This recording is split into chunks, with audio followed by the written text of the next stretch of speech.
Hey everybody, so this is a video I kind of wanted to do.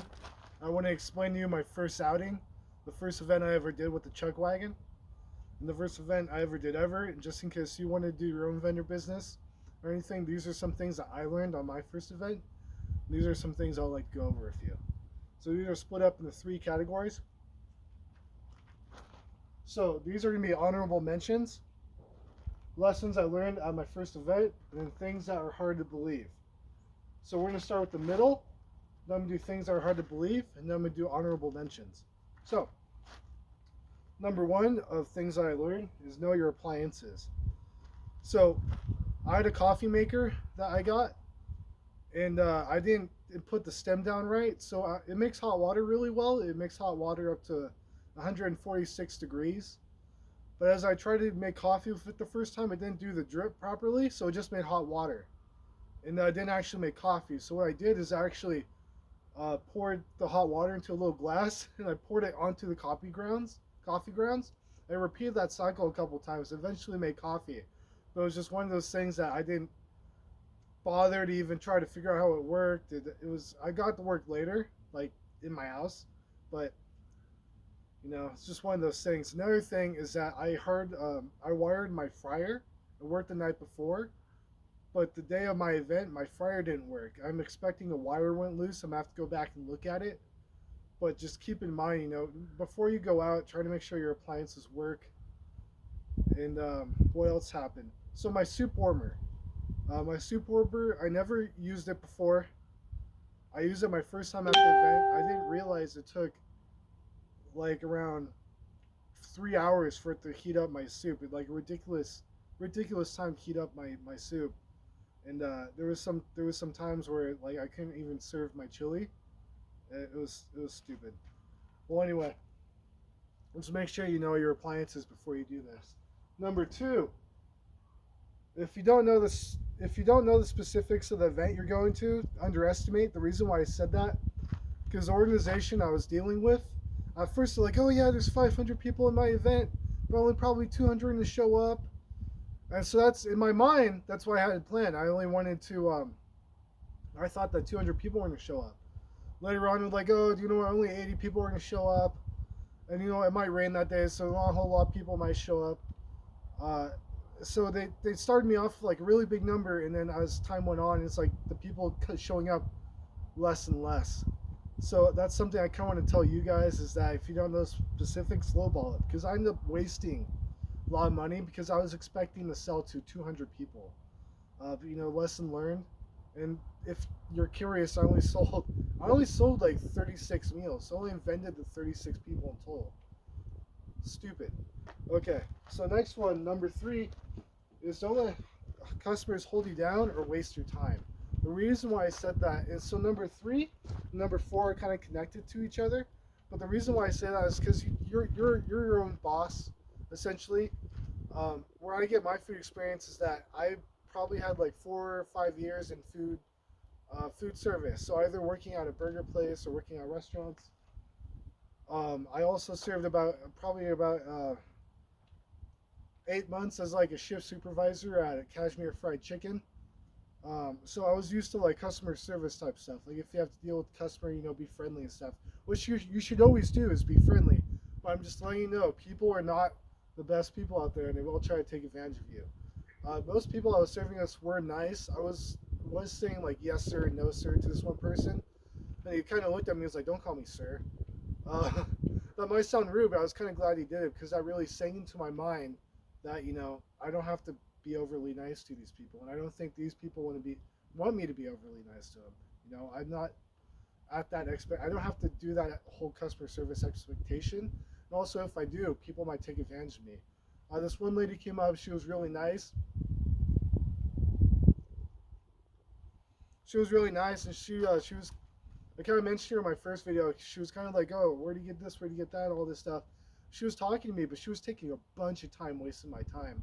I was trying to answer her questions and stuff, but as I was looking behind her, there was a family, like a mom and two kids. That's potentially like $18 plus like maybe a $2 tip that I could have had, and they just walked away because this lady kept on jabbering. So if that happens, I might want to be nice, but at the same time, it's kind of like, you know what, lady, I would appreciate it if you step aside so I can help these customers. Don't be afraid to do that, because you don't let them waste their time or your energy. Number five, or well, actually number four, is you are your own boss. Act like it. Uh, same thing. You are your own boss. You're your own CEO. Be assertive if you have to be assertive. If you have to piss someone off to make some more money, don't be afraid to do that. I'm a, I like to appease people. I have a problem with that, and that's something I have to personally learn in my own experience. Is that if you upset someone, don't be afraid to do that. That's might be something you might have to do. Number five is train your helpers and let them know the procedure. The way I say that is that this is something they teach you at Kashmir Fried Chicken. Is that even though you want to control everything, even let your helpers help you. Because if you let your helpers help you and let go of some of that control, it'll actually benefit you in the bigger picture. And that's something I had to relearn at my first event. Is I had my cousin and her girlfriend helping me, and I wanted to control everything because I want to make everything right. Don't be afraid of let go of control and let them help you, but at the same time let them know the procedure of stuff. Take time and train them, especially if you have to get a handler's permit. I have my manager food handler's permit, and they actually teach you in the course, train your employees because they kind of work under your permit and it's your responsibility to train them, especially in food safety, if you're a procedure, or if that one lady is like, oh, where do you get your stuff, and you don't want them to know where you get your stuff, let your employees know. If they ask, tell them to ask me, the manager, quote unquote, of the establishment, or just kind of train them, like if someone's rude, don't talk to them. Don't let them be rude to you, type deal.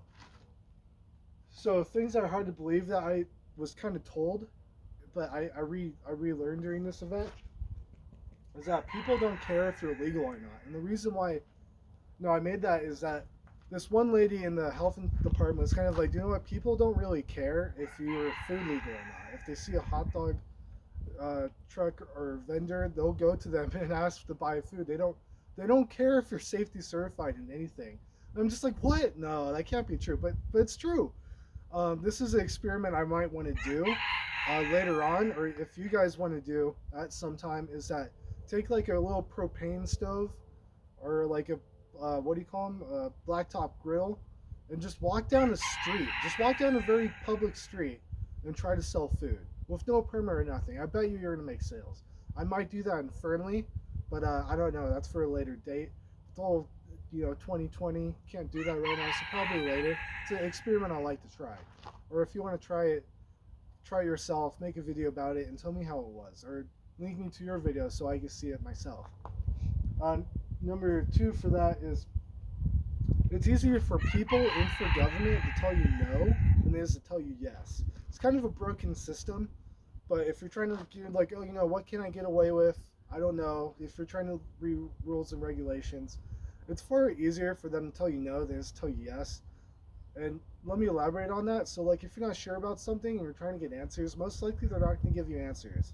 So you kind of have to do it first, and then let them tell you not to do that. It's a completely broken system, but it's the life we live in. Um, there's a principle I think businesses have called ship and correct.